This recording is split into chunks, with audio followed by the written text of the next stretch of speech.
Saat ini, Universitas Bina Dharma memiliki 3 fakultas, yaitu Fakultas Vokasi, Fakultas Sosial Humaniora, Fakultas Sains dan Teknologi, serta program Pasca Sarjana.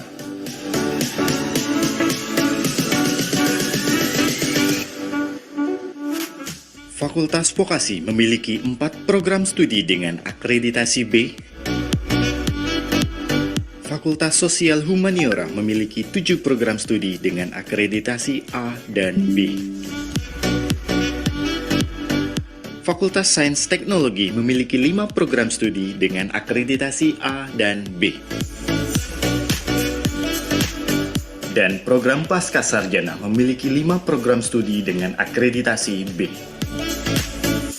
Adapun prestasi-prestasi yang telah diraih oleh dosen maupun mahasiswa diantaranya adalah peringkat 3 jumlah dana hibah, peringkat 4 jumlah jurnal terbanyak di Sinta tahun 2021, peringkat 3 peneliti dosen berdasarkan peringkat Sinta nasional tahun 2021, peringkat 5 peneliti dosen berdasarkan peringkat Sinta nasional pada tahun 2021.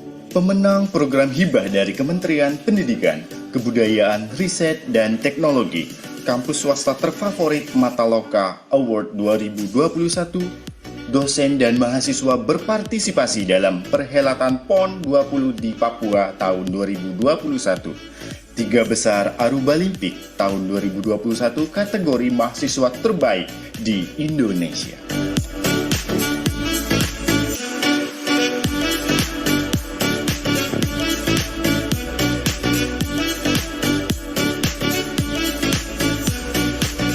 Universitas Bina Dharma juga menjalin kerjasama dengan berbagai institusi baik negeri maupun swasta dan juga berbagai perguruan tinggi baik dalam maupun luar negeri. Universitas Bina Dharma telah menciptakan alumni-alumni terbaik yang berkompeten di bidangnya dan telah meluluskan berjumlah 26.157 orang.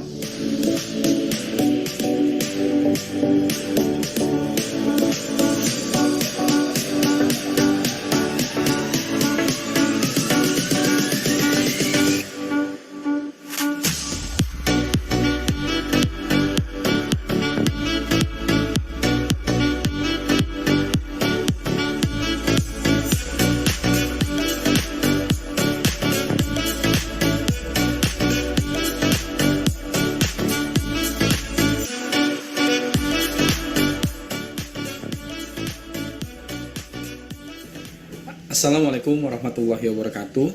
Perkenalkan, nama saya Ardi Saputra. Saya merupakan alumni dari Universitas Bina Dharma, tepatnya dari program studi Teknik Industri.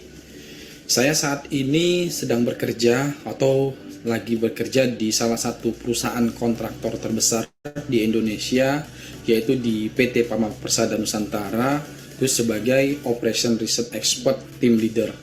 Saya merupakan alumni di Universitas Bina Dharma itu dari masuk tahun 2012, lulus di tahun 2016.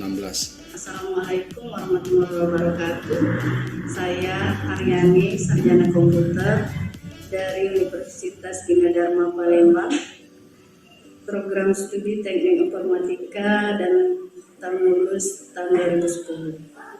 Saat ini saya menjabat sebagai KAUR Keuangan di Pemerintahan Desa Gaumasang, Kecamatan Belida Darat, Kabupaten Muara Enim.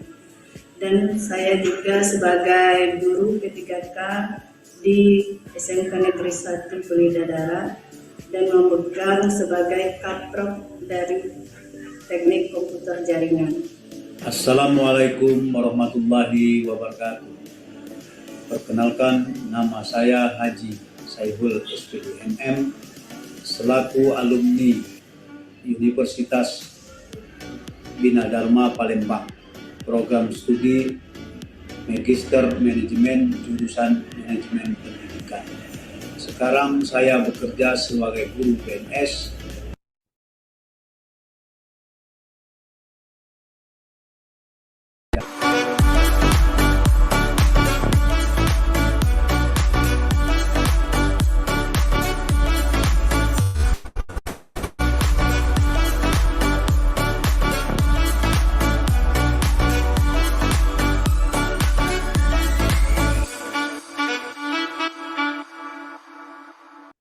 Bismillahirrahmanirrahim.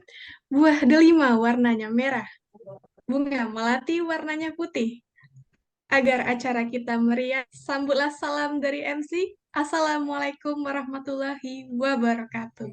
Waalaikumsalam Waalaikumsalam warahmatullahi warahmatullahi wabarakatuh. wabarakatuh. Selamat pagi dan salam sejahtera untuk Bapak Ibu dosen dan juga peserta lainnya yang tengah hadir pada webinar hari ini. Alhamdulillahirabbil alamin, atas berkah dan rahmat Allah Subhanahu wa taala, kita dapat berjumpa dalam acara webinar nasional series ke-12 tahun 2023. Acara webinar nasional ini diselenggarakan oleh Pusat Penelitian Inovasi TIK, Smart System and Data Science, dan Grup Riset Data Science Teknologi Universitas Bina Dharma yang bertema Understanding Safety Aspect in Work Systems, Analysis and Improvement Methods. Saya Sania Febriani, saya akan memandu acara webinar hari ini. Webinar nasional ini turut dihadiri oleh Dekan Fakultas Sains Teknologi yang terhormat Bapak Dr. Tata Sutabri Eskom MMSI MKM, Koordinator Pusat Penelitian Inovasi TIK Smart System and Data Science yang kami hormati Bapak Asok Prof. Leon Abdillah MM MTA CDM, PIC Webinar Nasional yang kami hormati Ibu Iin Seprina Mkom, Bapak Ibu dosen, guru, security, karyawan, pelajar, serta peserta yang hadir pada virtual meeting dari 15 institusi, yaitu Universitas Bina Dharma Palembang, Universitas Bina Sarana Informatika Jakarta, Universitas Bina Raharja Tangerang, PT PLN Palembang, Universitas PGRI Silampari Lubuk Linggau, Universitas Nusa Mandiri Jakarta, Almik Sigma Palembang, Universitas Bina Informatika Yogyakarta, Institut Keguruan dan Ilmu Pendidikan PGRI Bojonegoro, Institut Informatika dan Bisnis Dharmajaya Bandar Lampung, Universitas Bina Sarana Informatika Depok, SMK Negeri 1 Muara Enim, Universitas Batu Tamedan, Universitas BSI Surakarta, dan Universitas Lampung Bandar Lampung. Untuk mengharapkan keberkahan dan kelancaran acara webinar ini, mari bersama kita melafalkan basmalah. Bismillahirrahmanirrahim. Bismillahirrahmanirrahim. Selanjutnya dimohon peserta untuk mengambil sikap sempurna untuk mendengarkan lagu Indonesia Raya.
Baik, selanjutnya adalah kata sambutan sekaligus pembuka acara webinar hari ini akan disampaikan oleh yang kami hormati Bapak Asok Prof. Leon Abdillah, MM MTA CDM. Kepada Bapak, kami persilahkan. Baik, Assalamualaikum warahmatullahi wabarakatuh. Pertama-tama saya ingin menyampaikan puji syukur kepada Allah Subhanahu wa taala, Tuhan yang Maha Esa. Alhamdulillah karena hanya berkat kehendaknya lah sehingga webinar ini tetap terselenggara sebagaimana mestinya. Tak lupa salawat dan salam kita haturkan kepada Nabi Muhammad SAW agar kita semua mendapatkan syafaatnya di akhir nanti. Betul ya mewakili Pak Dekan karena beliau ada urusan dengan forum guru besar bersama L2 Dikti dan Gubernur. Yang terhormat, saya ucapkan kepada Rektor Universitas Bina Dharma, Profesor Dr. Sunda Aryana MPD MM, atau yang mewakili, kemudian juga Bapak para dekan, Ibu Direktur, Ketua Program Studi, serta pimpinan unit yang ada sebagian saya lihat hadir di Zoom meeting kita. Tak lupa juga saya ucapkan selamat datang Pak Paulus ya, selamat bergabung dalam acara webinar kita. Senang sekali menambah expert yang join pada kegiatan kami ya. Prof. Paulus Sukapto dari Fakultas Teknologi Industri ya Prof ya di Unpar Parahyangan Bandung. Oke. Masih seperti yang lalu melalui program studi teknik industri. Terima kasih Bu Desi CH ini tetap semangat ya. Kali ini jadi moderator lagi untuk ini grup riset ergonomi Bu ya. Oke, ditunggu nanti yang lain-lain juga Bu. Kegiatan ini merupakan kegiatan rutin Bapak Ibu semua yang sudah kita laksanakan sejak tahun lalu dan untuk seri tahun 2023 ini adalah yang ke 12 Bu ini ya kalau nggak salah ya. Kali ini kita akan share knowledge yang ada dari grup riset ergonomi yang ada di teknik industri. Judulnya ini kalau saya baca Understanding Safety Aspect in Work System Analysis and Improvement Method. Ini bagus sekali ya. Jadi kalau kita bekerja memang sangat penting untuk aspek keamanannya ini ya, sehingga perlu dianalisa serta bagaimana untuk peningkatannya. Nanti akan banyak sekali insight yang akan diberikan oleh Prof. Sukapto. Oke, tidak perlu berpanjang lebar, Prof. Waktunya udah on to main eventnya. Semoga dengan dilaksanakannya kegiatan ini, yang hadir baik dosen maupun mahasiswa memiliki insight yang positif untuk research-nya ya ke depan. Tanpa berpanjang lebar, secara resmi webinar ini saya buka. Selanjutnya, saya kembalikan kepada Ibu MC. Baik, terima kasih kepada Pak Leon yang telah membuka acara webinar hari ini. Acara inti hari ini yaitu penyampaian materi oleh yang kami hormati Bapak Prof. Dr. Insinyur Paulus Sukapto MBA, yang akan dipandu oleh yang kami hormati Ibu Insinyur Christophora Desi Kusmindari MT IPM, selaku moderator sekaligus yang memandu sesi tanya jawab. Sebelumnya, saya akan membacakan CV dari Ibu Desi. Ibu Desi saat ini merupakan dosen dan Ketua Program Studi Teknik Industri, Fakultas Sains Teknologi Universitas Bina Dharma, tim dosen kewirausahaan Universitas Bina Dharma dari tahun 2012 hingga sekarang, dan bagian dari editor In-Shift Jurnal Tekno dari tahun 2017 hingga sekarang. Ibu Desi merupakan lulusan S1 Teknik Industri Universitas Atmajaya Yogyakarta dan lulusan S2 Teknik Industri Institut Teknologi Bandung. Ibu Desi juga menghasilkan beberapa buah buku yang berjudul Dasar-Dasar Kewirausahaan dan Production Planning and Inventory Control. Masih banyak experience dan achievement lainnya yang tidak dapat saya bacakan satu persatu karena keterbatasan waktu. Selanjutnya adalah selama satu ke depan akan dipandu langsung oleh yang kami hormati Ibu Desi. Kepada Ibu, kami persilakan. Halo, makasih Mbak Sania. Suara saya kedengaran Pak Leon? Iya, kedengaran Bu. Kedengaran Baik, merdu bagus. seperti biasa, Bu. Bagus, Bu. baik. Nah, itu pertama-tama terima kasih buat kesempatan saya memandu lagi nih. Bulan kemarin ya Pak, yang sharing dari grup dari pusat studi SCM, grup riset SCM. Nah, sekarang kita balik lagi ke ergonomi lagi. Oke. Baik Bapak Ibu, teman-teman mahasiswa, selamat pagi. Assalamualaikum warahmatullahi wabarakatuh. Waalaikumsalam. Sebelum Profesor Dr. Insinyur Paulus Sukapto sharing, kalau saya biasanya panggilnya cuma Pak Ato gitu aja ya. Beliau ini adalah bapak saya, guru saya waktu saya di Bandung nih. Saya sedikit memperkenalkan beliau, karena kalau dibaca ini nanti 2 hari nggak selesai nih ininya, apa namanya, CV-nya. ya, CV-nya banyak banget ya. Eh, Bapak Profesor Dr. Yusuf Paul Sukamto MBA itu lahir di Yogyakarta 30 Desember 19 bla bla bla gitu ya. Beliau merupakan guru besar teknik industri di Universitas Parahyangan. Setahu saya Bapak itu pernah menjadi dekan ya, dekan di Fakultas Teknologi Industri, pernah juga menjadi wakil rektor bidang kemahasiswaan kalau tidak salah ya, tapi tahunnya saya lupa. Kemudian beliau itu S1 di Universitas Gajah Mada, Teknologi Industri Pertanian. Maka sebetulnya makanya Pak Kapto tuh kalau nggak salah ST, insinyur ya Pak ya, insinyurnya tuh dari situ. Kemudian S2 di Nanyang Technology University Republik Singapura, mengambil Manajemen of Technology, dan S3-nya Universitas Katolik Parahyangan, ilmu ekonomi. Kemudian menjadi guru besar di program studi teknik industri. Yang hebatnya si Bapak mah ya, saya mau bacain banyak sekali punya paten ya. Jadi kalau kita bergerak di bidang teknik industri perbaikan box system ya Pak Leon, kita bisa menciptakan beberapa paten. Nah, ini bisa Memberikan alat-alat untuk ya apa tuh namanya mencegah kecelakaan kerja. Nih judul bisa patennya ya. bisa belajar banyak Bu kita Bu. Ya, satu alat pengaman untuk cetakan sepatu. Ini udah ada patennya. Alat pemutus arus listrik untuk suatu mesin produksi. Alat penahan untuk cetakan sepatu. Pengaman untuk mesin punching. Alat pendeteksi kesalahan otomatis untuk pemasangan skrup dan alat penutup fleksibel untuk percikan las. Sebetulnya tidak terlalu hebat-hebat gitu ya, tapi itu justru itu sangat berguna di industri. Nah, mungkin itu saja yang saya ceritakan perkenalkan, nanti Pak Kapto bisa cerita sendiri. Monggo Pak Kapto, jadi waktunya ini kita punya waktu 1 sampai jam 11 ya. Nanti mungkin 1 jam Bapak bisa paparan, kemudian nanti kita akan diskusi. Monggo kepada Pak Kapto kami persilahkan. Ya, oke. Tes, apakah suara saya terdengar? Iya, Jelas terdengar, Pak, Pak. jelas Bagus, Pak. Pak. Oke, terima kasih. Ya, selamat pagi, salam sejahtera untuk kita semua. Terima kasih atas kesempatan yang sangat berbahagia ini bisa sharing dengan teman-teman semua yang ada di Universitas Bina Dharma. Rupanya saya pernah datang ke Universitas Bina Dharma itu kalau nggak salah 2 kali gitu ya. Iya, pernah Pak. Pernah kasih kuliah umum Saya juga. mendorong, membimbing salah satu dosen teknik industri dan sudah lulus katanya Bu Desi ya. Ya, oke. Jadi Bina Dharma adalah tidak asing dalam diri saya. Ada hubungan batin yang kuat ya. Maka beberapa hari yang lalu Desi menghubungi saya, Pak Kapto, apakah bersedia sharing berkaitan dengan apapun, dengan senang hati dan sebagainya gitu ya.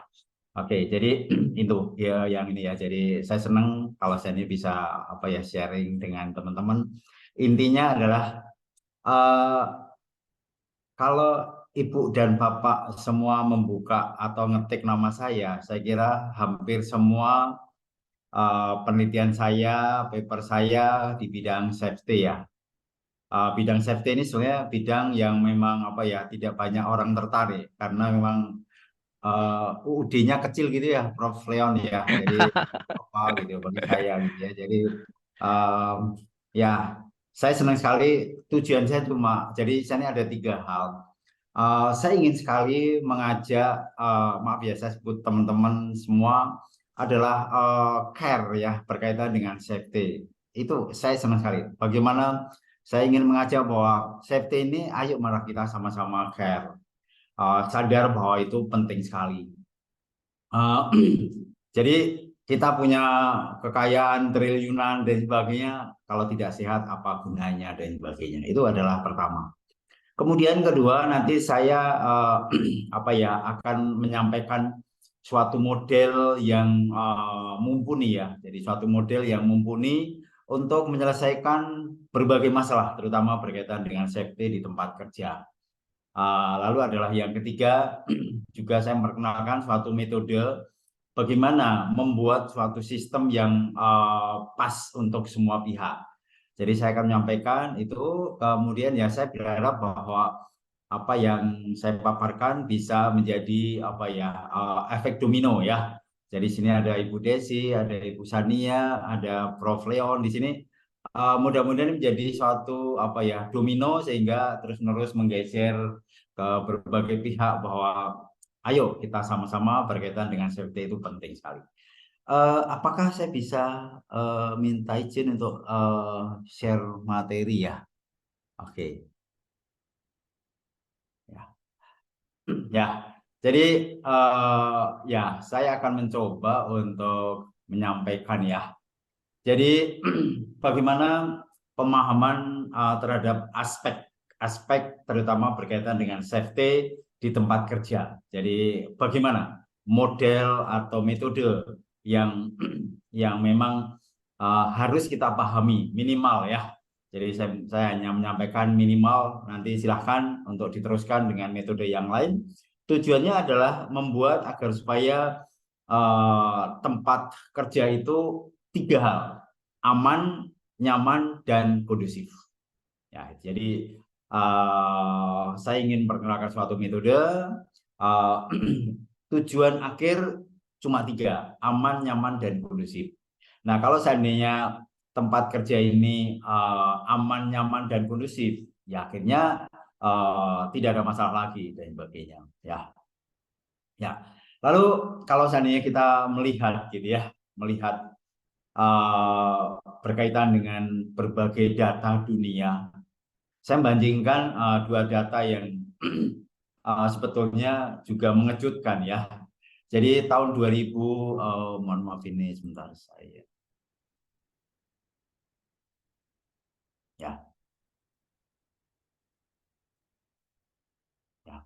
Jadi tahun 2003 jumlah kematian di tempat kerja itu data dari ILO adalah 2,3 juta. Kemudian tentunya seluruh dunia atau ILO itu adalah mendorong berbagai pihak untuk melakukan perbaikan dan sebagainya. Tapi apa yang terjadi dari tahun 2003 sampai 2018 ternyata juga tidak mengalami penurunan dengan berbagai cara dan sebagainya. Kematian mengalami suatu kenaikan. Jadi artinya apa?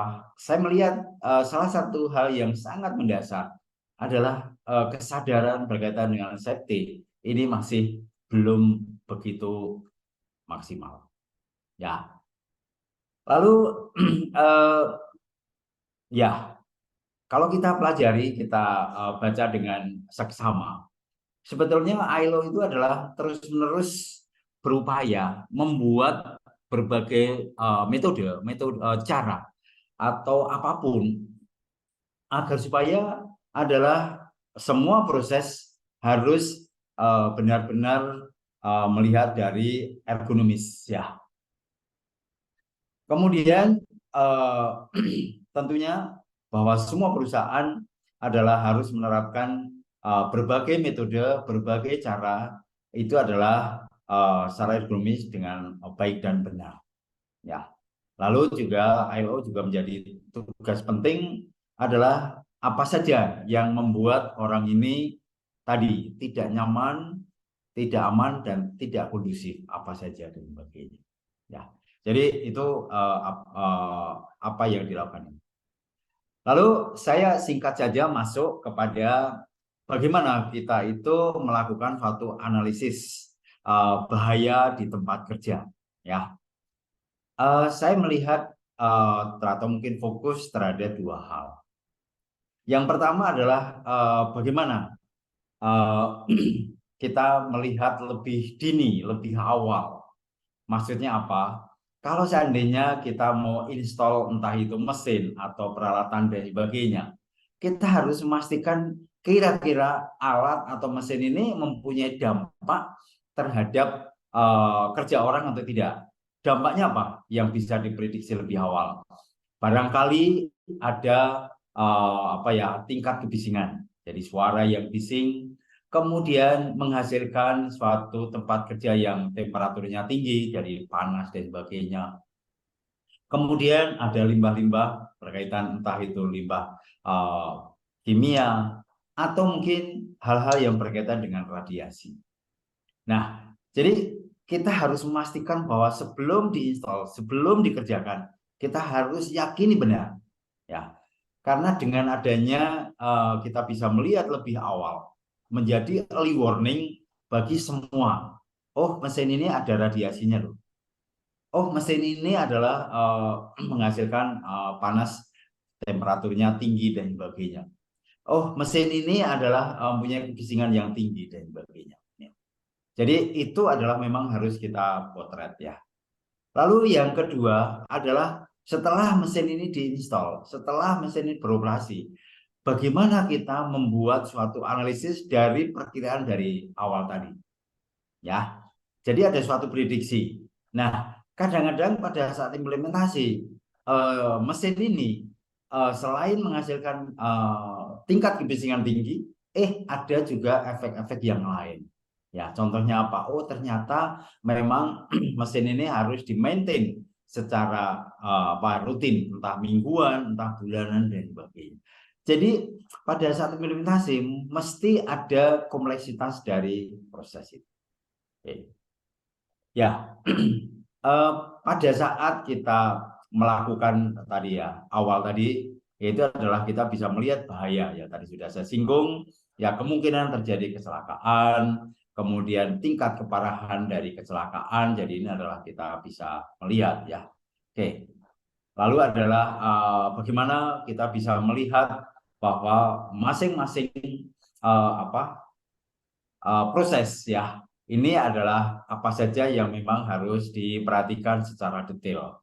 Jadi untuk memilah sesar ini dengan menggabungkan tingkat keparahan dan sebagainya, nanti kita akan bahas secara spesifik dari model yang saya sampaikan ya, saya tunjukkan. Ya, nah ini kembali di sini tadi sudah saya singgung adalah suatu bidang ilmu yang tidak menarik. Karena apa? Terus-menerus menjadi cost center. Jadi perusahaan-perusahaan ini kadang-kadang pada saat menerapkan tentang safety, aduh biaya lagi. Tidak pernah terpikir sama sekali kalau seandainya terjadi suatu musibah.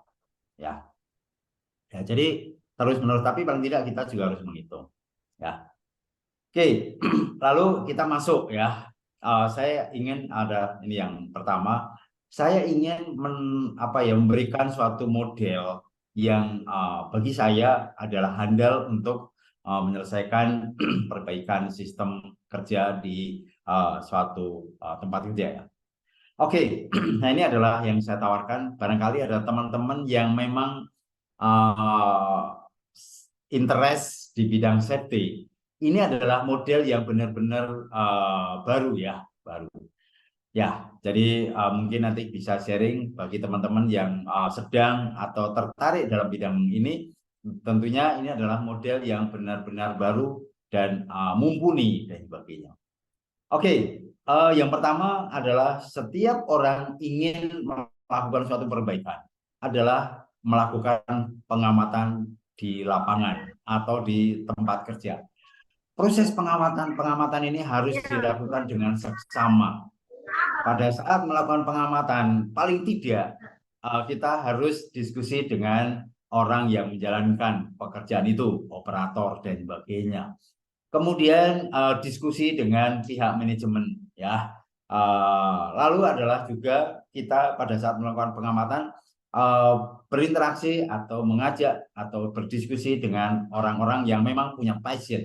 Jadi saya menggarisbawahi adalah orang yang punya passion dalam bidang safety ini. Nah, pada saat pengamatan itu kita melibatkan 3 pihak. Pertama adalah operator atau mungkin orang-orang yang menjalankan aktivitas. Kemudian yang kedua adalah pihak manajemen, entah itu supervisor atau mungkin mandor atau mungkin kepala departemen atau bahkan owner perusahaan. Lalu adalah kita juga mengajak orang-orang yang punya passion. atau mungkin orang-orang yang punya keahlian dalam bidang safety dan sebagainya. Nah, hasil pengamatan itu kita akan analisis, ya, kita akan analisis adalah dengan banyak metode, banyak metode. Saya hanya di sini adalah menawarkan dua saja, adalah FMEA, nanti apa itu FMEA, dan juga risk assessment, dua metode ini saja. Tapi saya bisa memaparkan ada sekitar 6 metode. Nah, semakin banyak kita itu melakukan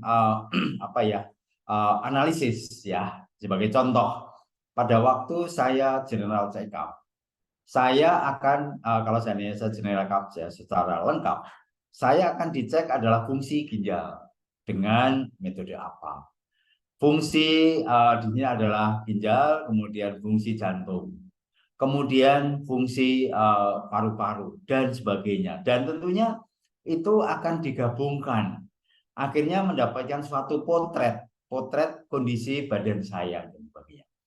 Sama juga dengan perusahaan, kalau seandainya ingin memotret dengan sungguh-sungguh, ada banyak cara-cara untuk melakukan suatu analisis ini. Nah, hasil analisis itu langsung bisa juga ditelusuri, ditindaklanjuti dengan FTA atau fault tree analysis. Nah, dari fault tree analysis ini tentunya akan muncul suatu situasi, ya. Jadi situasi tempat kerja, peringkat 1, peringkat 2, peringkat 3, tergantung dari tingkat keseriusan dari tempat kerja tersebut. Kita bisa kelompokkan adalah berdasarkan risiko kalau seandainya tingkat keparahan dari perusahaan atau mungkin apapun dari berbagai aspek.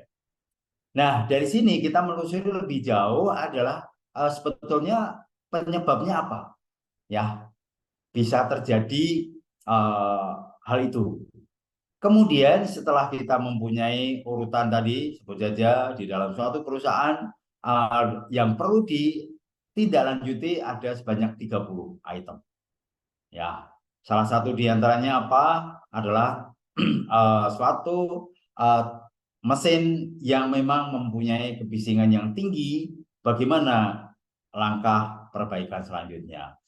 Suatu mesin yang memang di sini adalah radiasi, bagaimana langkah selanjutnya dan jadi ini nih.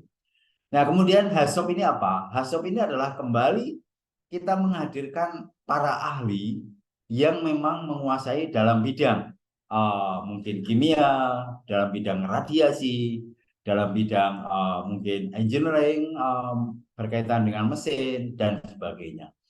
Nah, dari hasil diskusi dengan para ahli ini, akhirnya kita memperoleh mungkin 5 prioritas perbaikan yang harus dilakukan. Jadi di sini adalah yang ingin kami sampaikan. Bagaimana kita itu melihat perusahaan suatu tahapan untuk melakukan suatu perbaikan. Jadi kenapa ini adalah menjadi suatu alat yang mumpuni? Karena pertama adalah pada saat melakukan pengamatan yang pertama, kita wajib melibatkan pihak-pihak terkait. Kemudian bagaimana hasil itu kita analisis dengan berbagai metode. Lalu hasil dari ini kita teruskan melihat, menelusuri berbagai hal yang menjadi penyebabnya, ya. Kemudian setelah itu mendapatkan berbagai diagnosis, kita konsultasikan, kita diskusikan dengan orang-orang yang mempunyai passion atau keahlian di bidang masing-masing. Dan akhirnya kita mendapatkan prioritas ini. Oke, itu. Kemudian berkaitan dengan saya mengambil contoh. Jadi saya mengambil contoh, saya sedang diminta untuk meneliti di suatu perakitan mobil yang ada di Karawang, ya. Ini sudah jalan yang ke tahun ketiga ya. Saya nggak tahu sampai kapan. Jadi kami terus-menerus diperintah untuk meneliti dan sebagainya. Saya mengambil contoh sederhana saja untuk diskusi ini adalah di bagian stamping. Bagian stamping ini kalau di dalam pembuatan spare part mobil adalah bagian yang menghasilkan entah itu pintu, entah itu ya istilahnya bodi lah gitu ya, bodi mobil, dan ada bagian atap, bagian pintu, macam-macam. Dan nanti bagian-bagian ini akan di assembling ya. Jadi kalau kita melihat assembling mobil, biasanya ada pintu, ada rangka, dan sebagainya. Nah, kenapa saya mengambil tempat ini? Karena memang tempat ini mempunyai risiko atau bahaya kecelakaan yang tinggi ya. Jadi bagaimana memotong plat-plat baja, kemudian bagaimana kita masuk di sini adalah memasukkan plat baja kepada mesin pres. Nah, kalau seandainya kita bisa melihat, mesin pres ini adalah mempunyai kemampuan mengepres baja. Kita bisa melihat kalau seandainya tangan atau jari tergencet di sini, udah pasti nggak ada bekasnya dan sebagainya karena hancur lebur. Kemudian ini adalah memasukkan. Kemudian yang selanjutnya pada saat menekan tombol. Menekan tombol ini adalah suatu saat adalah penting. Begitu ditekan, akhir ini adalah ya mengepres itu. Kemudian ya bagaimana proses stamping adalah di sini yaitu menunggu beberapa saat sampai akhirnya jadi, dan setelah selesai proses ini yaitu adalah memindahkan atau mengambil barang dari hasil press dibawa ke tempat lain, dan kemudian bagaimana membawa barang-barang hasil pengepresan ini ke tempat yang lain. Oke. Ya, oke. Saya masuk adalah suatu metode analisis yang banyak dipakai untuk melakukan analisis di tempat kerja, atau metodenya sering kita sebut, mungkin teman-teman juga yang melakukan penelitian, adalah FMEA dan sebagainya, value mode and effect of analysis dan sebagainya.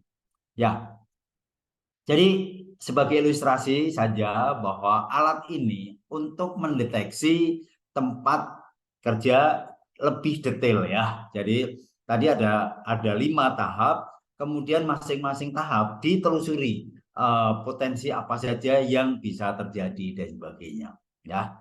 Oke. Ya. Oke, apa yang dilakukan dengan metode ini? Apa yang dilakukan metode ini? Metode ini adalah menilai 3 hal untuk di masing-masing tempat kerja. Jadi tempat kerja, kalau tadi nanti kita akan melihat masing-masing tempat kerja akan di breakdown lagi kalau perlu di breakdown ya. Jadi yang pertama adalah melihat masing-masing stasiun kerja. Kalau terjadi kecelakaan, tingkat keparahannya seperti apa? Jadi tingkat keparahannya itu adalah yang paling tinggi bisa menyebabkan orang meninggal. Itu paling tinggi, paling parah. Ya. Kemudian diberikan angka 0 ya kalau tidak ada apa-apa dan sebagainya. Jadi itu ya, oke, keparahan. Jadi kalau nanti saya akan menunjukkan satu tempat kerja itu bagaimana keparahannya kalau terjadi kecelakaan. Kemudian yang kedua, tempat itu adalah data masa lalu seberapa sering terjadi kecelakaan. Jadi ini adalah berkaitan dengan data masa lalu ya. Jadi nah pada saat kita ingin mengambil mau berapa bulan, sebaiknya adalah secukupnya. Jadi bisa juga mungkin adalah 3 bulan ya. Data-data selama 3 bulan tempat itu seberapa sering terjadi kecelakaan. Kemudian yang ketiga, ini juga yang penting sekali adalah kalau seandainya tempat itu adalah sering terjadi kecelakaan dan menyebabkan tingkat keparahan tinggi, bagaimana tempat itu bisa dilakukan perbaikan? Ya, bisa dilakukan perbaikan atau tidak? Jadi maksudnya begini, kalau seandainya ada suatu stasiun kerja adalah memang sering menyebabkan terjadinya suatu kecelakaan. Begitu terjadi kecelakaan adalah jari tergencet dan sebagainya. Apa sih penyebabnya sehingga terjadi kecelakaan itu? Oh, ternyata di situ ada suatu indikator yang tidak berfungsi dengan baik. Ada suatu alat petunjuk yang memang tidak berfungsi dengan baik. Nah, kemudian bisa nggak alat itu diperbaiki? Kalau alat itu bisa diperbaiki dengan sempurna, berarti nilai D ini nanti kecil. Ya, jadi saya ulangi ya. FMEA ini adalah melihat di masing-masing stasiun kerja ya yang terkecil. Jadi bisa juga satu aktivitas yang diamati mungkin bisa 2, bisa 3 dan sebagainya. Nah, jadi dari masing-masing stasiun ini diamati dengan detail adalah kalau terjadi suatu kecelakaan. Tingkat keparahannya bagaimana? Kemudian seberapa sering terjadi kecelakaan dan tempat itu bisa diperbaiki atau tidak. Oke, ini adalah bagaimana kita bisa menilai. Kita bisa menilai adalah yang tingkat keparahan. Jadi sudah saya singgung tadi, tingkat keparahan paling tinggi adalah diberikan angka 10. Kalau terjadi apa? Terjadinya suatu kematian, ya. Jadi itu. Kemudian kalau saya diberikan senilai 1, tidak berdampak sama sekali, ya. Jadi ini adalah terkena serpihan, kemudian tersengat dan sebagainya. Tapi adalah ini kecil. Oke. Nah, terserah bagaimana kita bisa melihat terhadap tempat-tempat yang kita amati. Saya sarankan pada saat memberikan penilaian ini jangan sendirian, melibatkan beberapa orang. Kalau bisa mengajak tadi 3 parti tadi, operator, kemudian mengajak manajemen atau mungkin supervisor atau mandor, dan kemudian yang ketiga adalah ahli berkaitan dengan safety. Kemudian yang berkaitan dengan di sini adalah seberapa sering, ya, berapa sering dan sebagainya, ya. Kita berikan angka 10. Ini adalah sering sekali terjadi, ya. Sering sekali terjadi, ya. Kemudian di sini adalah kita berikan 1 adalah sangat rendah atau jarang terjadi, ya. Kemudian yang berkaitan dengan di sini adalah nilai D. Jadi tadi adalah diberikan nilai angka 10. Ini adalah suatu kondisi di mana adalah kita tidak bisa memberikan suatu perbaikan, ya. Jadi ya kita ternyata sulit, kecuali mesinnya harus diganti. Nah, ya sudah. Kalau mesinnya harus diganti, ya sudah. Jadi ada suatu bagian-bagian yang bisa kita perbaiki, tapi ada juga bagian-bagian yang tidak bisa diperbaiki sehingga harus melakukan penggantian secara total. Oke. Nah, setelah kita memahami berkaitan dengan tingkat keparahan, lalu adalah yang kedua tingkat frekuensi atau mungkin di sini adalah keseringan, dan sebagainya. Yang terakhir adalah kita masuk, ya. Saya mengambil salah satu aktivitas, ya. Jadi tadi adalah saya singgung ada 5 aktivitas utama di dalam proses stamping. Yang pertama adalah saya akan fokus saja satu saja agar supaya nanti mungkin bisa paham lebih detail, ya, karena waktu, ya. Yang pertama adalah aktivitas memasukkan material berupa baja ke dalam mesin stamping. Nah, apa yang terjadi dengan kejadian memasukkan ini? adalah yang pertama, suatu kondisi, suatu situasi adalah kontak langsung dengan bodi mesin yang sedang beroperasi. Ini adalah kita harus perhatikan suatu aktivitas ini. Kemudian di sini adalah bisa juga pada saat kita mengambil atau mungkin mengambil barang ini dari tempat atau palet akan kita masukkan. Karena ini adalah baja, bisa juga terjadinya suatu luka, ya. Kemudian di sini adalah sakit pada bagian tubuh karena memang berat, ya, berat untuk memindahkan dan sebagainya. Nah, kita bisa melihat 3 hal ini, kemungkinan terjadinya suatu kegagalan. Lalu adalah dampaknya apa? Kontak langsung dengan bodi mesin yang sedang beroperasi. Tergores bagian dari mesin stamping. Kemudian bisa luka memar, terjepit mesin pres dan sebagainya. Ini adalah kita bisa melihat yang lebih detail lagi. Lalu tingkat keparahan, kalau seandainya orang tergores mesin stamping, tadi adalah diberikan nilai dari yang paling besar 10, kemudian paling kecil 1. Rupanya diberikan nilai 4. Kemudian di sini adalah karena mesin ini panas dan sebagainya, menyebabkan juga dampak terhadap luka-luka memar. Diberikan nilai tengah-tengah. Nah, kemudian terjepit mesin pres di sini. Ya, data di situ melihat adalah yang mungkin di sini adalah ya tengah-tengah. Ya. Lalu adalah terluka sedang menangani material, terutama material di sini adalah plat-plat baja dan sebagainya. Tergores oleh material atau part. Kemudian yang kedua, sakit pada bagian tubuh. Operator tidak dapat bergerak secara leluasa karena memang tempatnya sangat terbatas dan sebagainya. Oke, jadi di sini adalah kita melihat satu proses saja. Kemudian kita masuk berkaitan dengan frekuensi untuk kejadian ini, ya. Proses yang kedua, ya ini saya kira ya. Oke.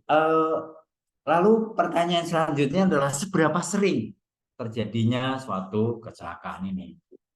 Ya, di sini adalah kita tadi ada 3 ya yang kita amati, kontak langsung dengan bodi mesin sedang beroperasi, terluka sedang menangani material, dan ini adalah sakit pada bagian tubuh. Nah, kemudian seberapa sering di sini, ya? Tergores pada bagian stamping, luka memar dan sebagainya. Ini adalah diberikan nilai 6. Jadi tadi datanya adalah kita bisa melihat seberapa sering, ya. Oke, saya melihat, ya. Ya, kita bisa melihat adalah seberapa sering di situ, ya. Oke, ya. Jadi kita bisa melihat seberapa sering terjadinya suatu kecelakaan. Saya coba lihat adalah berkaitan dengan nilai. Di sini adalah yang seberapa sering, ini adalah diberikan nilai 6, ya. Jadi sini adalah sedang dan kadang terjadi sedang, ya. Oke. Jadi itu adalah diberikan nilai 6, kemudian terjepit mesin, ya, diberikan nilai 4, ya. Jadi relatif dan jarang terjadi dan sebagainya, ya. Ini.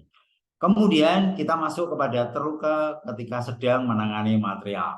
Berapa ini adalah apa yang kita amati? Rendahnya tingkat awareness operator mengenai keselamatan lingkungan. Ya, ini kenapa dan sebagainya. Jadi bagaimana awareness di sini? Berikan di sini adalah 5, artinya di sini adalah ya sedang dan sebagainya.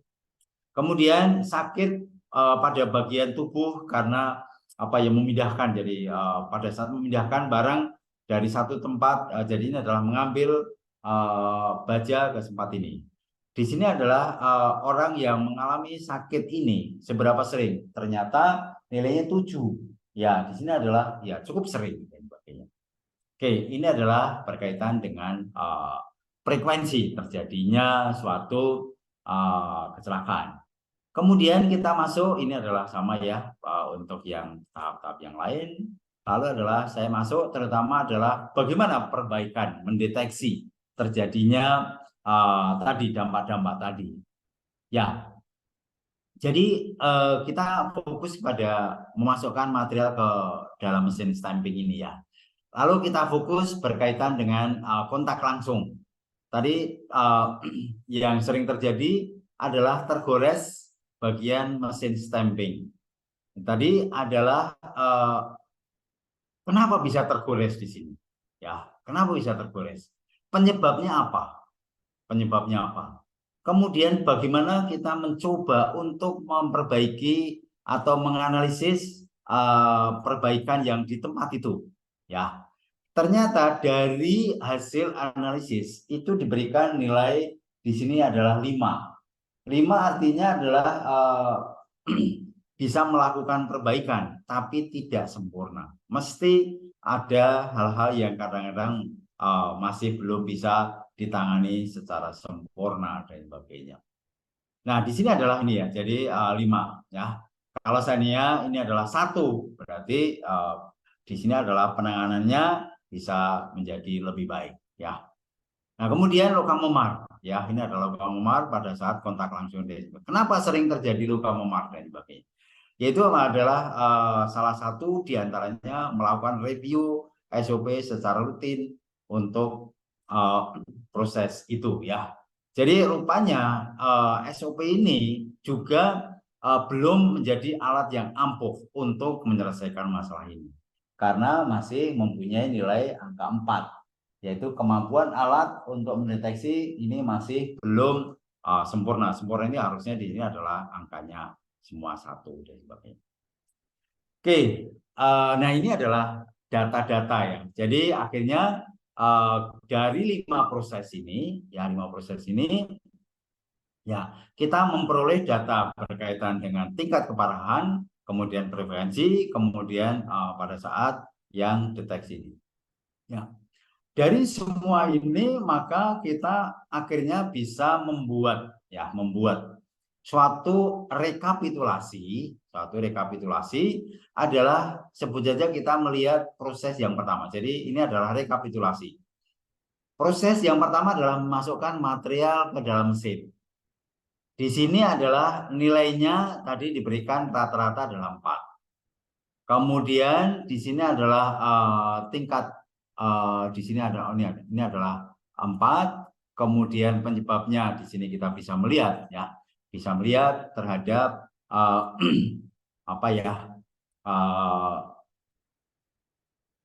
terjadinya kecelakaan. Di sini adalah diperlukan nilai akhir di sini adalah 144. Ini dari mana? Ini adalah 4 kali 6 kali 6. Ya, ini ya. Jadi kita bisa melihat untuk di proses pertama ini. Demikian juga cara perhitungan yang sama adalah kita melihat dari berbagai data ini ya. Lalu kita juga melihat dari berbagai aktivitas yang lain dan sampai di sini adalah cukup banyak ya, cukup banyak. Nah, hasil prioritas. Jadi tadi adalah setelah kita memperoleh berbagai data tadi ya dari masing-masing aktivitas tadi adalah memasukkan material. Di sini ada 3. Kemudian kemudian ada proses-proses yang lain. Jadi di sini adalah dibuat lebih detail lagi ya. Dibuat lebih detail lagi, masukkan material ke dalam mesin adalah kita breakdown lagi, kemudian mobilisasi juga sama sampai akhirnya dari 5 aktivitas bisa dijabarkan menjadi di sini adalah 18 ya. Jadi di sini adalah ada 5 aktivitas dan di breakdown menjadi lebih kecil-kecil lagi dan akhirnya kita bisa menghitung lebih detail dan sebagainya. Dan hasil perhitungan ini semua kita buat prioritas mana yang paling tinggi. Rupanya di sini adalah RPN adalah merupakan perkalian dari S keparahan, kemudian di sini adalah frekuensi dan di sini adalah detection. Jadi sini ada. Jadi kita langsung bisa buat peringkat di sini. Nah, jadi akhirnya kita bisa membuat peringkat dari yang paling berbahaya sampai di sini adalah ya. Rupanya di sini adalah yang nilainya paling kecil. memindahkan part dari mesin stamping ke palet. Ini adalah suatu pekerjaan yang memang tingkat bahayanya paling rendah ya. Jadi ini karena memang hanya memindahkan dan sebagainya.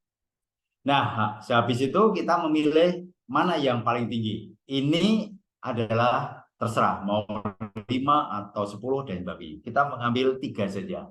Dan ini adalah 144 adalah suatu proses terluka ketika sedang menangani material. Ya. Kemudian 120 kontak langsung dengan bodi mesin yang sedang beroperasi, dan kemudian yang ketiga tersandung dan jatuh. Ya. Oke, ini adalah peringkat-peringkat yang lain dan sebagainya ya. Ya, oke. Ini adalah FMEA. Metode yang lain bisa juga ditambahkan untuk menyempurnakan dengan metode yang lain, yang ini adalah risk assessment. Risk assessment ini juga suatu metode untuk memotret dari 18 aktivitas tadi. Ya, tadi ada 18 aktivitas tadi adalah mirip. Ya, ini adalah mirip ya. Jadi yang pertama adalah dari yang aktivitas yang pertama dari 18 tadi adalah consequence. Consequence ini adalah keparahan. Kemudian di sini adalah jadi ya tadi keparahan kalau terjadi suatu kecelakaan. Kemudian exposure ini adalah seberapa sering dan sebagainya. Kemudian yang ketiga ini adalah probability terjadinya suatu kecelakaan. Ini adalah probability adalah kemungkinan tempat ini menyebabkan suatu kecelakaan. Artinya di sini adalah kalau mesin itu mesin itu masih baru, probability terjadi suatu kecelakaan ya tentunya tidak kan, kecil. Jadi ini adalah suatu metode yang lain. Sebetulnya ada dua yang sama dan yang beda. Kalau tadi adalah detection, adalah mendeteksi tempat yang menjadi penyebab terjadinya kecelakaan itu bisa diperbaiki atau tidak. Tapi kalau William Fine ini adalah melihat dari memotret saja mesin ini, istilahnya kemungkinan terjadi kecelakaan tinggi, rendah, atau mungkin apapun. Ini adalah data ya, bisa dipergunakan. Jadi kalau exposure di sini adalah terjadinya kecelakaan tinggi, adalah diberikan nilai di sini adalah 10 ya, 10. Jadi kalau 10 ini sering sekali. Kemudian di sini adalah apa yang berkaitan dengan probability dan sebagainya ya. Probability di sini adalah nilai 10, ya di sini adalah ya terjadi kecelakaan yang memang sering sekali dan sebagainya. Nah, jadi ini adalah exposure, kemudian probability. Lalu adalah berkaitan dengan yang tingkat keparahan ya. Tingkat keparahan adalah, maaf ini rupanya tidak tercopy ya. Ya, tingkat keparahan saya kira hampir sama ya, hampir sama dengan yang model FMEA tadi. Ya. Ya, ini adalah kalau seandainya mau langsung ingin diperbaiki lebih. Oke, nah setelah kita memperoleh data dari FMEA dan FTA, lalu kita melihat dari yang tertinggi, mungkin kita bisa menyebut entah itu 3 atau mungkin 5 deh. Penyebabnya apa? Jadi fault tree analysis adalah suatu metode untuk melihat lebih jauh. Ya, melihat lebih jauh terutama penyebab terjadinya suatu kecelakaan. Jadi bentuknya adalah seperti ini ya, bentuknya seperti ini. Ya, bentuknya seperti ini. Ya. Oke, kita bisa melihat ya, kita bisa praktekkan adalah sebentar saya melihat di sini adalah oke. Sebut saja tadi yang kita lihat tertinggi adalah terluka ketika sedang menangani material. Jadi terluka sedang menangani material. Nah, kenapa orang bisa terluka pada saat menangani material? Jadi memindahkan atau ya ini adalah menangani material mau diproses ya. Menangani sini adalah bisa memotong, bisa mempersiapkan dan sebagainya. Penyebabnya apa? Bisa juga adalah human error. Orangnya itu memang belum terampil. Ya, orangnya belum terampil. Jadi mempersiapkan di sini sebut saja adalah memotong ya, memotong plat untuk akan dicetak menjadi kap mobil. Ya, jadi dari plat panjang dipersiapkan untuk membuat kap mobil. Kemungkinan terjadi kecelakaan di sini adalah bisa juga pertama human-nya atau orangnya. Kemudian yang kedua adalah memang alatnya itu memang alatnya memang kadang-kadang ada alat yang bisa mudah menyebabkan terjadinya kecelakaan karena mungkin alatnya sudah tumpul atau mungkin apapun, jadi terjadinya kecelakaan di sini. Lalu kalau kita melihat orangnya di sini, kenapa orang kok bisa terjadi kecelakaan? Kita telusuri, terjadi adalah terjadi kecelakaan. Oh, orangnya ini memang belum terampil. Orangnya adalah belum terampil. Ya, orangnya belum terampil. Kemudian di sini adalah orangnya ini adalah memang bebannya banyak. Ya, bisa juga orangnya belum terampil, kemudian ya memotong akhirnya bisa menyebabkan terjadinya luka dan sebagainya. Kemudian di sini adalah ya ini adalah belum terampil. Kemudian di sini adalah memang targetnya banyak. Waduh, ya akhirnya bisa karena dia targetnya banyak, maka dia bisa tidak serius, tidak konsen dan sebagainya. Jadi dari tiga tadi adalah keterluka ketika sedang menangani material, kita telusuri lebih jauh. Lalu kita nanti, oh ternyata adalah memang belum terampil. Ujung-ujungnya apa? Di sini adalah kita bisa melihat untuk membuat perbaikan apa yang harus dilakukan. Nah, pada saat kita melihat suatu fault analysis ini, saya harapkan adalah melibatkan 3 orang yang memang punya pakar dalam bidang ini ya. Jadi ini prosesnya apa? Ya, tadi adalah HASOP tadi adalah bagaimana kita melibatkan orang-orang yang memang mempunyai pengetahuan yang baik. Dari mana saja? Dan ini adalah 3 orang adalah yang ahli tentang material, kemudian ahli berkaitan dengan proses, kemudian ahli dari mungkin ergonomi dan sebagainya. Jadi ini. Oke, ini adalah ya dibuat ya tadi cukup detail. Ya, jadi ini adalah tadi sudah saya singgung adalah bagaimana membuat suatu pohon kira-kira. Kita masuk di sini adalah HASOP ya, HASOP. Jadi HASOP ini adalah bagaimana kita melibatkan berbagai orang yang mempunyai pengalaman di bidang masing-masing ya. Ya.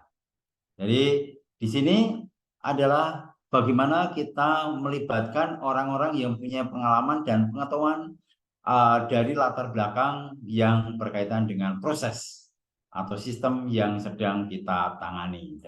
Jadi contohnya tadi adalah suatu proses memotong plat baja. Kita melibatkan siapa? Tentunya material ya. Jadi orang yang menguasai oh ini material baja ini demikian. Kemudian proses. Jadi alat untuk motong apa dan sebagainya.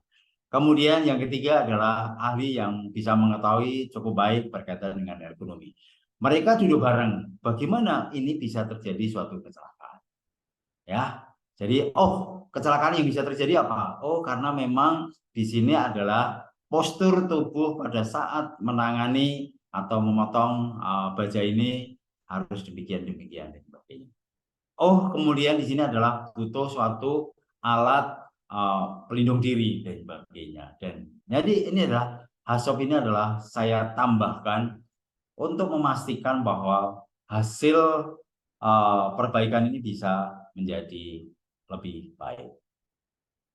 Oke, nah ini adalah kita bisa membuat suatu prioritas perbaikan. Ini tadi adalah kita memilih hanya 3 terluka ketika sedang menangani material. Nah ini kita fokuskan bagaimana agar supaya nilai RPN ini bisa semakin lama semakin kecil. Oke, nah ini adalah perbaikan ya.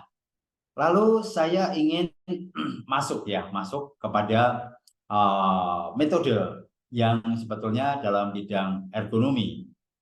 Konsep desain ini banyak dimanfaatkan. Jadi di sini adalah suatu konsep keterlibatan banyak pihak. Jadi di sini adalah definisi ini adalah saya keterlibatan karyawan dalam perencanaan, pengendalian menggunakan pengetahuan yang memadai sehingga menghasilkan suatu teknologi yang ergonomis dapat digunakan untuk melakukan perbaikan sistem kerja. Jadi di sini adalah karyawan atau operator ya terlibat di dalam proses perbaikan ya. Jadi di sini siapa sih yang terlibat adalah kita bisa melihat gambar ini ya. Jadi adalah konsep yang saya buat, ini adalah bagaimana operator atau mungkin orang-orang yang menjalankan aktivitas itu adalah pihak organisasi manajemen, kemudian di sini adalah dari orang-orang yang punya pengetahuan terhadap ergonomi dan juga sarana prasarana yang bisa membantu. Jadi ini adalah orang yang tiap hari melakukan pekerjaan itu. Kemudian organisasi adalah pimpinan yang punya power, yang punya otoritas, dan juga melibatkan adalah orang-orang yang punya pengetahuan luas terhadap ekonomi dan juga sarana dan prasarana yang berkaitan dengan ekonomi. Di sini adalah pada saat orang melakukan perbaikan bisa dengan video, kemudian diamati dan sebagainya. Nah, kenapa metode ini adalah mumpuni? Saya kira adalah tidak ada suatu metode yang jauh lebih baik dari ini. Kenapa? Karena pertama adalah kita melibatkan dari orang yang memang menjalankan, tahu persis prosesnya itu, ya, tahu persis. Kemudian pihak manajemen, ini adalah suatu bagian yang dia punya power, bisa mengatur ini dan sebagainya. Lalu adalah tentunya melibatkan orang-orang yang mempunyai pengetahuan luas terhadap proses itu. Jadi ketiga parti ini terus-menerus berinteraksi, terus-menerus berdiskusi membuat konsep desain yang terbaik untuk proses ini.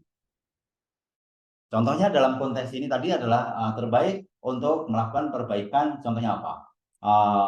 Ya, di dalam menangani atau membuat suatu proses yang sebentar ya. Tadi adalah ya, jadi adalah menangani material untuk dibuat ke proses berikutnya. Jadi bagaimana model ini atau metode ini adalah operator adalah orang yang memang setiap saat, setiap hari tugasnya itu.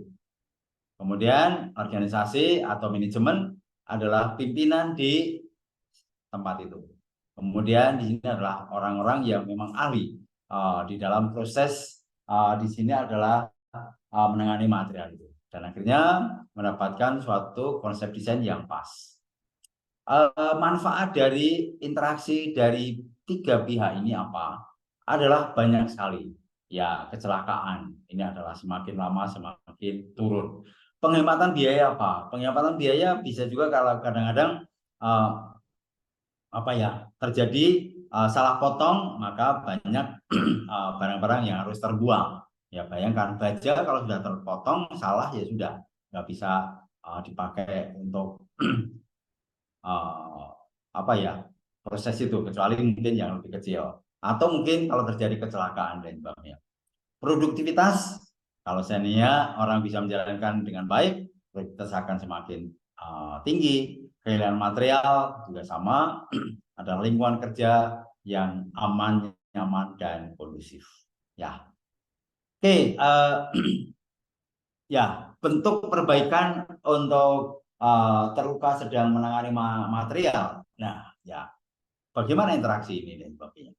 Ya, lalu saya ingin menunjukkan bahwa metode ini banyak sekali dipergunakan karena memang manfaatnya cukup banyak ya. Ya, dalam industri furnitur ya. Ini adalah penelitian-penelitian di Brasilia. Jadi bisa mengurangi beban kerja 42%. Penghematan biaya dari material dan sebagainya ini adalah 35%. Kemudian keuntungan meningkat 46%. Kemudian di industri sepatu ya, kita bisa melihat industri sepatu ini adalah meningkatkan produktivitas 55%. Maksudnya kalau seandainya kita melakukan perbaikan di industri sepatu ini ya secara sungguh-sungguh, paling tidak dalam memperbaiki di bagian mana? Adalah bagian jahit, bagian assembling, bagian teknikal dan sebagainya, bisa menaikkan produktivitas cukup tinggi ya. Kemudian di sini adalah industri tekstil ya. Ini adalah meningkatkan kedisiplinan yang cukup baik ya. Ini adalah konsep desain meningkatkan kenyamanan kerja sehingga bisa mampu meningkatkan produktivitas. Dalam industri otomotif ya, bagaimana upaya-upaya untuk menurunkan risiko ya.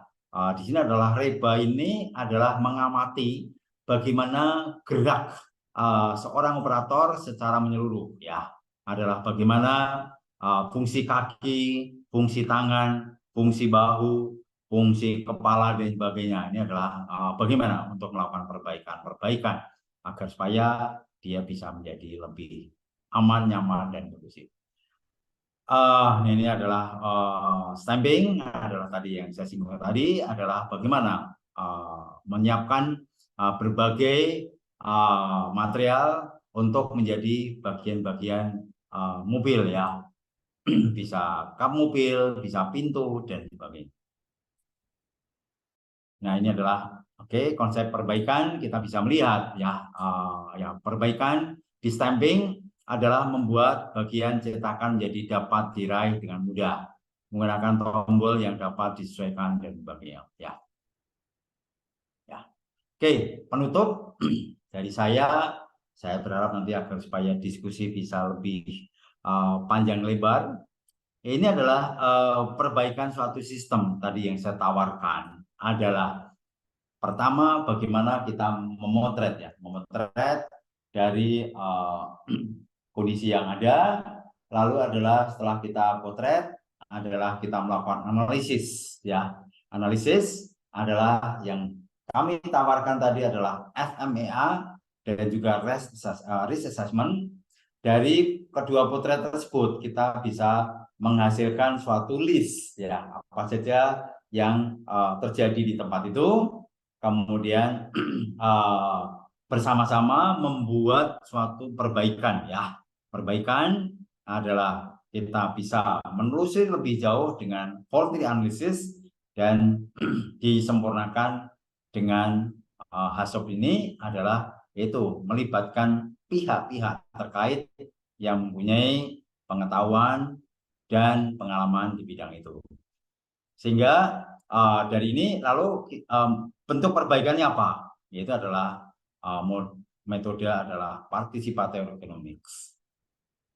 Dari hasil pengamatan penelitian saya dengan melakukan perbaikan melibatkan 3 partai ini adalah tentunya mewujudkan suatu tempat kerja aman, nyaman, dan kondusif. Nah, begitu paparan saya sangat menunggu sekali untuk menjadi bahan diskusi ya.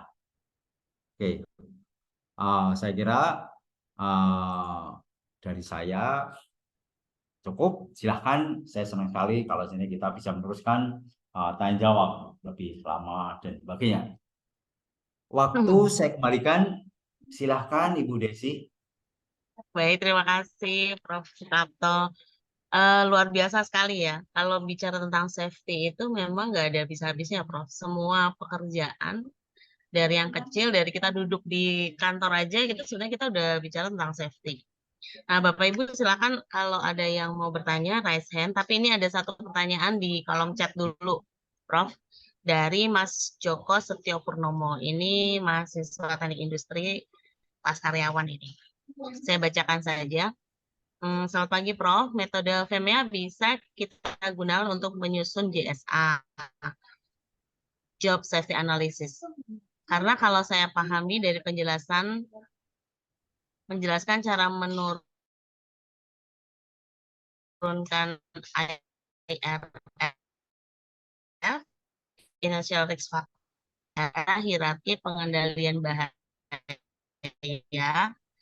dan bagaimana diagram botaninya. Banyak banget nih. Diagram botaninya diminta agar bisa mengontrol dan memitigasi resiko. Ini kebetulan kalau nggak salah Mas Joko Setiono ini kerjanya di ini, Prof. Di apa sih, kayak Pertamina atau apa gitu ya, yang hubungannya resiko kerjanya tinggi dia. Ya. Silakan, Oke, Prof. satu-satu dulu lah ya. Terima kasih. Ya, Panggilannya siapa tadi? Halo, Mas Joko, Mas Joko ya. Mas Joko. Halo, Mas Joko. Bisa nggak ya muncul ya? Halo. Mas Joko, bisakah? Adakah? Mas Joko bisa ini. Biasanya kalau hari gini dia kerja, Bro. Oh, nah, gimana nih? Mungkin ikutnya sambil pakai HP dia. Pakai HP, makanya nanyanya pasti lewat ini. Biasa denger mungkin. Oke. Ya, jadi gimana ini? Saya harus menjelaskan gimana ini? Kalau saya lihat Pertanyaan, Mas Joko, apakah bisa bergabung, Mas? Halo, Mas Joko. Atau mungkin ditunda dulu, nanti yang lain dulu aja sehingga kalau dia Oke, boleh. kan, ya kita kan harus ini ya. Siapa tahu nanti kita bisa sama-sama duduk bareng gitu ya. Terutama yang berkaitan dengan safety ini memang harus hati ke hati ya Bu Desi ya. Oke. Nanti kalau saya beliau sudah ini oke. Baik, silakan dari teman-teman yang lain. Apakah ada yang mau bertanya? Kalau ada, silakan langsung dibuka mic-nya saja. Ini belum ada yang raise hand nih soalnya. Ya, mungkin saya teruskan ya, Bu Desi ya. Jadi boleh. Kembali metode yang saya tawarkan, yang saya tampilkan tadi adalah minimal sekali ya. Jadi kalau seandainya mau melanjutkan penelitian yang lebih detail, lebih tingkat keandalan tinggi, ya memang banyak metode ya. Jadi tadi adalah sebagai contoh ya. Kita masuk kepada suatu proses saja, memindahkan dari satu tempat ke tempat yang lain. Memindahkan saja mesti kita melihat bagaimana proses memindahkan itu. Proses memindahkan barang yang kita pindahkan seperti apa. Kemudian karakteristik barang yang proses memindahkan bagaimana, karakteristik barang yang dipindahkan bagaimana. Gitu ya. Nah, lalu terutama tadi adalah kalau yang dari Pertamina tadi adalah memang suatu proses yang punya risiko yang sangat tinggi. Ya. Oke, nanti kita menunggu beliau ya kalau saya itu. Oh ya, kalau enggak saya aja deh tanya dulu deh. Oke, silakan, monggo. Pak, kalau dalam tadi kan ada tiga kelompok yang harus kita ajak kalau kita sedang menganalisis sebuah resiko gitu ya. Operatornya sendiri, pihak manajemen, dan ahli safety. Kemudian kita punya tabel-tabel, ada nilainya 1 sampai 10. Ke pengalaman Pak Kato sendiri itu ketika memberikan nilai misalnya 4, 5, kan itu kan ada kalau medium tuh nilainya dari sekian sampai sekian gitu ya Pak. Itu siapa nih yang menentukannya?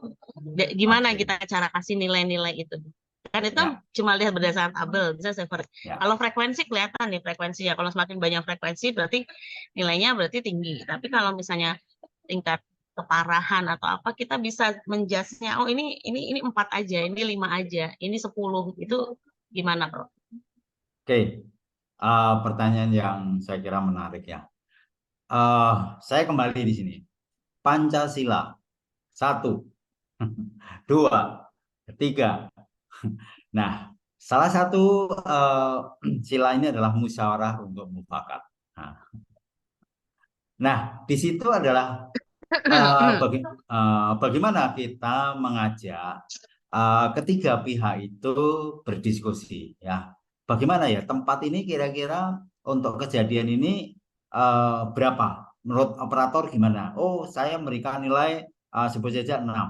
Kemudian dari ahli safety sebut saja 8. Kemudian manajemen memberikan itu. Itu saya kira saya terus-menerus mengedepankan adalah bagaimana berdiskusi, ya, yaitu mengamalkan Pancasila, ya.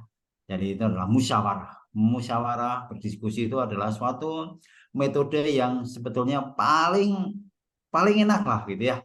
Voting ini adalah metode dari Amerika Serikat. Kalau sih jangan sampai voting lah. Voting itu sangat menyakitkan gitu ya, sangat menyakitkan. Saya sih coba berbagai hal, marilah kita berdiskusi ya. Kenapa kok operator memberikan nilai ini? Kenapa ahli ergonomi atau safety kok memberikan nilai tinggi? Coba kita dengarkan deh sebagainya.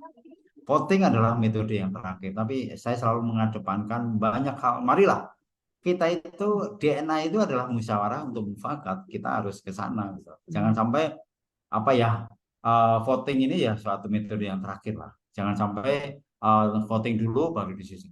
Saya lebih menyoroti adalah bagaimana kita itu berdiskusi. Nah, indahnya berdiskusi ini adalah banyak hal gitu ya, itu sih. Jadi ya itu nggak bisa diceritakan, nggak bisa ini ya dari apa ya, dari apa, dari interaksi ini ya itu indahnya di situ ya. Saya kira semua orang berkaitan dengan safety, nggak ada yang tawar-menawar. Serius ya, apalagi sekarang ini kalau misalnya di dalam industri ada suatu kecelakaan atau musibah dan mengakibatkan meninggal, waduh, dampaknya luar biasa. Ya, betul, Mass betul, media ya. itu akan habis-habisan menginformasikan kalau misalnya terjadi meninggal. Ya. Oke, itu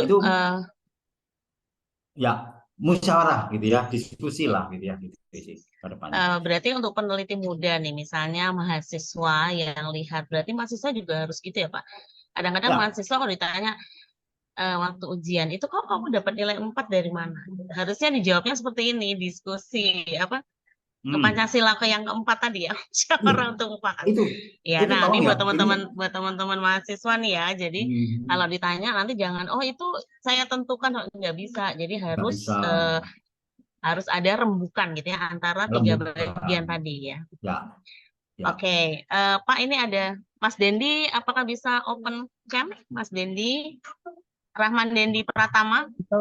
Lagi kerja, karena bisa suara. Oh oke, pakai suara aja ya. Oke, saya akan jawab. Rahman Dendi juga mahasiswa teknik industri, Pak, ini kelas karyawan. Pertanyaannya, di akhir penutup, perbaikan sistem dapat sangat baik jika dilakukan dengan penggabungan antara VMEA, Reassessment, FTA, HAZOP. Apakah sistem tersebut akan masih baik jika menggabungkan hanya 3 sistem? Artinya nggak dipakai semua gitu, Pak. Terus yang kedua, metode PE tersebut dapat menciptakan efek suasana kerja menjadi lebih nyaman dan baik. Apakah metode tersebut ada kekurangannya? Kalau Pak Kabel tadi bilang mumpuni, harusnya nggak ada ya. Oke Pak, ini pertanyaan dari Mas Rahman Dendi. Monggo silakan. Ya, yang terakhir ya. Adalah metode PE ini bagi saya mumpuni ya, mumpuni. Bisa, jadi intinya adalah gini. Kalau kita menyelesaikan masalah. Ini adalah saya ini sebetulnya topik disertasi saya, pembimbingnya adalah Profesor Iftikhar ya, saya kira semua tahulah beliau itu ya, jadi ahli ergonomi. Saya bapaknya ergonomi lah Indonesia gitu ya. Saya membaca dari 200 jurnal, akhirnya menyimpulkan itu. Nah, jadi semua masalah kalau kita duduk bareng, siapa yang dudukkan bareng adalah orang-orang yang menjalankan aktivitas. Jadi orang-orang yang menjalankan aktivitas, yang tahu persis ya, jangan sampai orang yang baru masuk kemudian suruh ngomong. Jadi orang-orang yang tahu persis di dalam proses itu. Kemudian yang kedua adalah ahli dalam bidang itu, safety, mesin dan sebagainya. Ayo duduk bareng. Dan kemudian yang juga jauh lebih penting adalah pimpinan perusahaan, manajemen, karena beliau adalah yang punya power. Ini go atau tidak dan sebagainya. Nah, kalau seandainya 3 kelompok itu sudah duduk bareng, kemudian membuat keputusan bareng, artinya apa? Keputusan ini, contohnya yang paling gampang adalah target produksi. Adalah saya sebagai operator, akhirnya saya katakanlah ya, saya diberikan saat ini targetnya 100.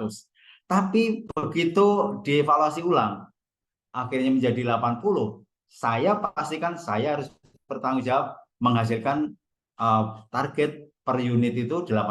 Apapun saya harus mati-matian. Nah, kenapa? 80 itu bagi saya nyaman sekali. Nyaman sekali. Ya, oke, itu ya. Kemudian, nah ini menarik ya. Ini sebetulnya saya nggak mau ceritakan, tapi ini smart banget ini. Apa sih kelemahannya itu ya? Nah, kelemahannya begini. Nah, biasanya metode P ini adalah diterapkan di suatu proses yang sangat krusial. Sangat-sangat krusial. Sangat krusial ya. Karena apa? Sangat krusial dan penting. Memastikan bahwa ini bisa berjalan dengan baik. Karena sangat krusial. Karena sangat penting, ya nggak tahu mungkin berkaitan. Kalau pabrik adalah pabrik istilah obat-obatan adalah suatu proses, suatu aktivitas yang sangat krusial. Definisi krusial silahkan. Nah, memastikan bahwa proses kunci sangat krusial ini berjalan dengan baik, memastikan orang yang menjalankan baik dan sebagainya. Jadi akhirnya proses yang menjadi bottleneck, proses yang krusial ini berjalan dengan baik. Kalau prosesnya yang biasa-biasa saja, ya tidak harus seperti itu gitu ya. Itu ya. Tadi siapa Mas Denny ya. Jadi ya kelemahannya itu. Kelemahannya biasanya perusahaan-perusahaan adalah menerapkan di proses yang sangat krusial. Definisi krusial antara satu yang lain beragam. Oke. Itu Mas Dendi. Ini Pak, yang tadi kan itu penggabungan beberapa metode. Ada 1, 2, 3, 4, 5. Iya, cuman yang ini yang terakhir, yang PE. Yang PE dulu. Oh, yang PE. Oke. Yang PE dulu. Yang PE apakah Mas Dendi? Masih ada pertanyaan? Baik Bu, yang untuk yang PE itu sudah paham Bu. Oke. Ya. Oke. Yang penting paham dulu. Oke, terus yang pertama tadi apa, Mbak Desi? Kan ada beberapa penggabungan metode nih, ada VMEA, Reassessment, FDE, AZOP. Apakah kalau misalnya hanya menggunakan 3 dari sistem itu oke aja gitu? Ya, maksud saya begini. Kalau kita serius ya, katakanlah di dalam suatu pabrik, suatu perusahaan, proses yang apa ya, yang tadi jadi krusial. Jadi saya nggak tahu definisi krusial macam-macam lah ya. Suatu proses biasanya perusahaan ada suatu tempat yang suatu proses yang sangat krusial. Agar supaya proses yang krusial ini bisa aman. Pada saat membuat suatu perbaikan, mesti memotret. Pada saat memotret, ya sebaiknya melibatkan banyak pihak.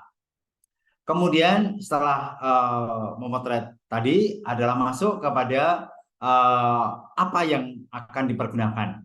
Ya, dari analisis apa yang akan dipergunakan.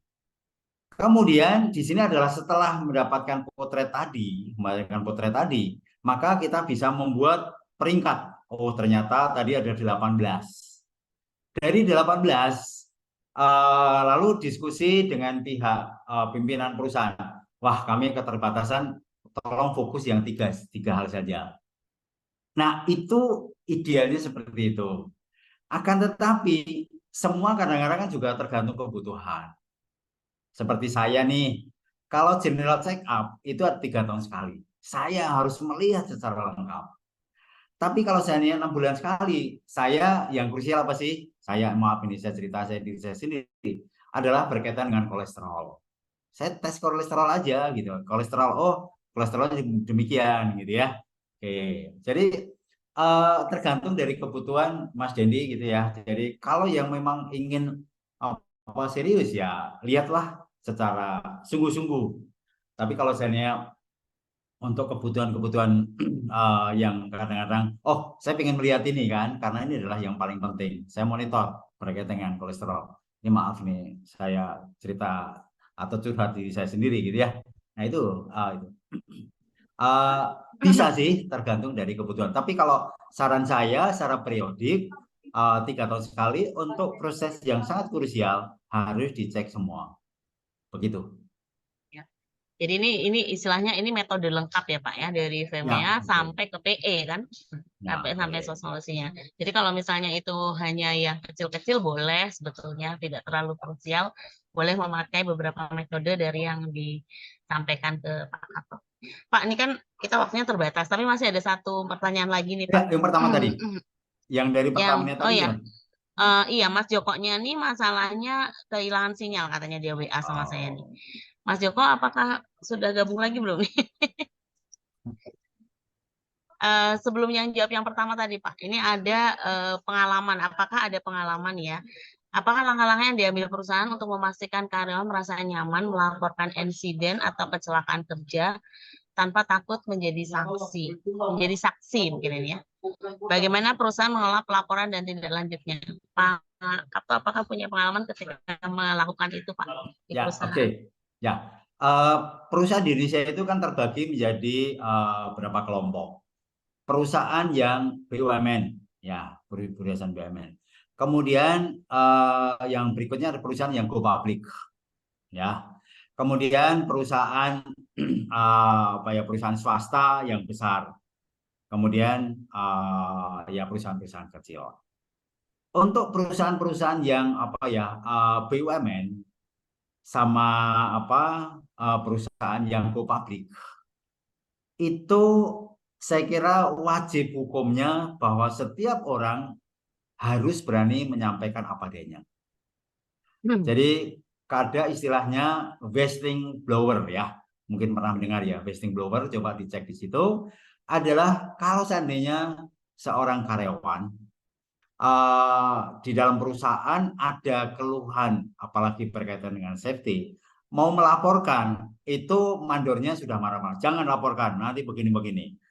Kemudian dan sebagainya. Dia bisa menggunakan metode itu melaporkan kepada pihak-pihak terkait yang lebih tinggi lagi, gitu ya. Jadi bisa melampaui ke situ. Dan itu memang dibenarkan dan banyak sekali terjadi di Indonesia, terutama perusahaan-perusahaan BUMN dan perusahaan yang go public. Ada metode itu dan diberikan suatu apresiasi dan sebagainya. Dan dia didampingi oleh istilahnya ya ahli-ahli hukum ya dan sebagainya. Nah itu hanya 2 perusahaan yang itu yang ada pintunya ya. Kalau perusahaan swasta dan sebagainya kadang-kadang masih sulit gitu ya. Jadi ada peluang ke sana ya untuk menyampaikan apa adanya dan sebagainya. Begitu, Mbak. Iya, baik Pak, terima kasih. Terima kasih Prof. Jawabannya. Sebetulnya kita nih waktunya cuma sampai jam 11 Prof. Saya maunya sih ceritanya lebih banyak lagi. Tetapi mungkin yang dari Mas Joko nanti boleh japri Boleh. aja kali ya? Boleh Atau silahkan gimana? japri atau Japri aja. oke, saya sangat senang sekali, silahkan kasihkan nomor WA saya karena ini Siap. memang harus ini ya interaksi ya. Iya, Seperti tadi kan jawaban dan sebagainya harus interaksi dengan baik. karena beliau kebetulan mungkin lagi di lapangan nih, jadinya Saya senang sinyalnya sekali. putus-putus. Oke, kebetulan saya juga. Oh, ini Mas Joko kayaknya udah masuk nih. Mas Joko bisa Oke. dibuka. Nah, maaf panitia, satu pertanyaan ini dulu ya. Nanti setelah itu kita tutup. Karena sudah jam 11. Monggo Mas Joko, silakan. Ya, oke Pak, silakan tadi pertanyaannya bagaimana mencari rumus risk factor ya? Bagaimana Ya. cara hierarki pengendalian bahayanya dan bagaimana diagram botaninya? Begitu, monggo Prof. Oke, nah sebetulnya banyak ya metode untuk mencari risk factor. Jadi paling tidak kalau ini, nah kalau Pertamina memang sudah advance ya, advance. Jadi kalau kalkulus itu kalkulus 3 gitu ya Bu Desi ya. Jadi kalau saya hanya Iya. tadi adalah memang apa ya, diskusi dengan mahasiswa, kita memberikan suatu metode yang sederhana dulu ya, sederhana dulu. Akan tapi gini, kalau saya ini tadi adalah kita pecah ya, kita melihat paling tiga kelompok utama dari beberapa metode. FMEA ini adalah melihat adalah 3 hal. Yang pertama adalah keparahan. Jadi bagaimana, katakanlah satu proses saja, satu proses adalah tingkat keparahannya. Nah, pada saat kita melihat satu proses, itu kadang-kadang satu proses seperti tadi adalah memindahkan barang. Itu bisa di breakdown menjadi banyak. Kalau tadi hanya 3, mungkin bisa dibuat breakdown menjadi 10. Nah, jadi masing-masing kita lihat lebih detail lagi. Ya, jadi kita bisa melihat ya, kalau saya ini bisa tatap muka lebih sering sekali ya, prosesnya seperti apa, kita breakdown lagi. Ya, kita breakdown. Kemudian dari masing-masing breakdown juga tingkat keparahannya apa.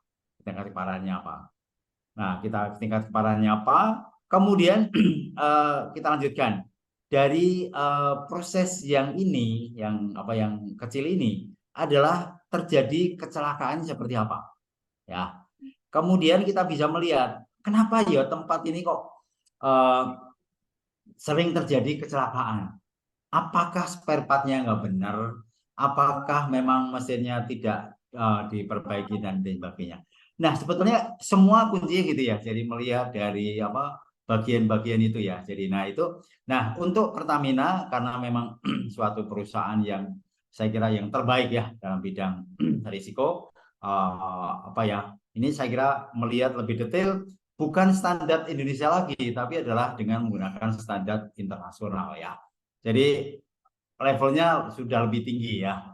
Jadi itu ya. Nah, kemudian dari itu bagaimana melihat cara botani tadi ya. Kita melihat kalau ini sering terjadi kecelakaan, faktornya apa?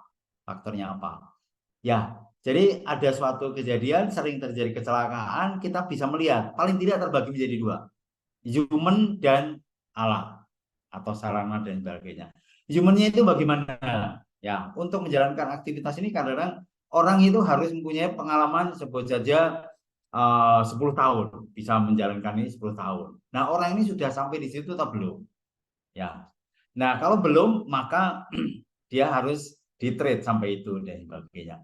Lalu adalah banyak skala faktor juga. Ada alat-alat dan sebagainya yang membantu dan sebagainya.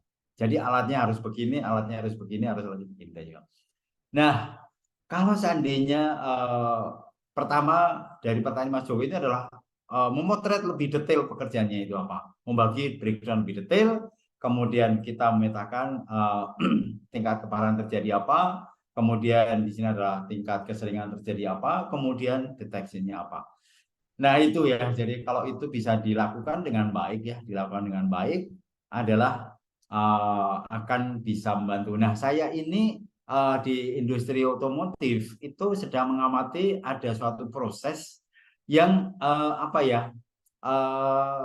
dijalankan oleh orang, mau digantikan adalah mesin juga sulit karena memang harus ada ini harus dilakukan dengan temperatur ini, kemudian kelembapan ini dan sebagainya. Jadi mungkin sementara masih bisa menggunakan orang, tapi nggak tahu mungkin bisa digantikan. Nah, itu yang kadang-kadang suatu pekerjaan yang sangat krusial.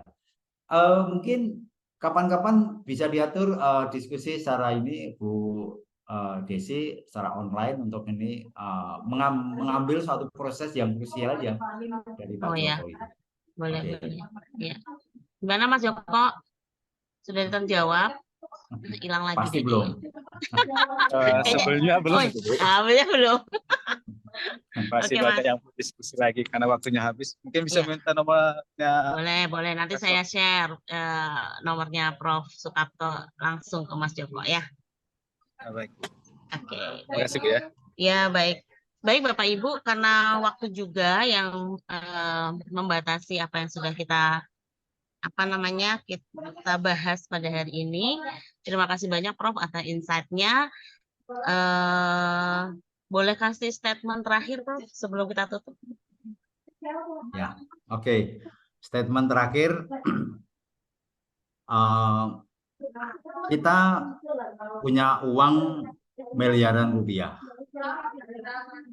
Kita punya kedudukan sangat penting entah di perusahaan, entah di dunia. Tapi kalau seandainya kita sakit, semuanya nggak ada gunanya.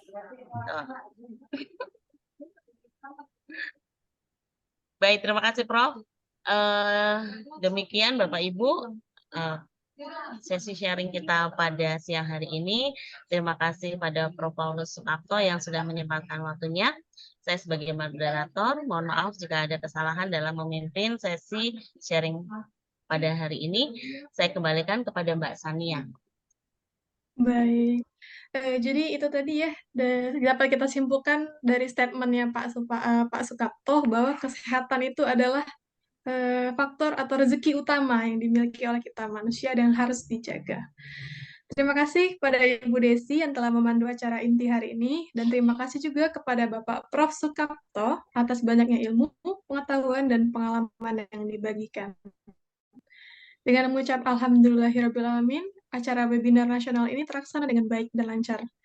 Saya ucapkan banyak terima kasih pada semua peserta webinar yang sangat luar biasa dan antusias mengikuti acara dari awal hingga akhir.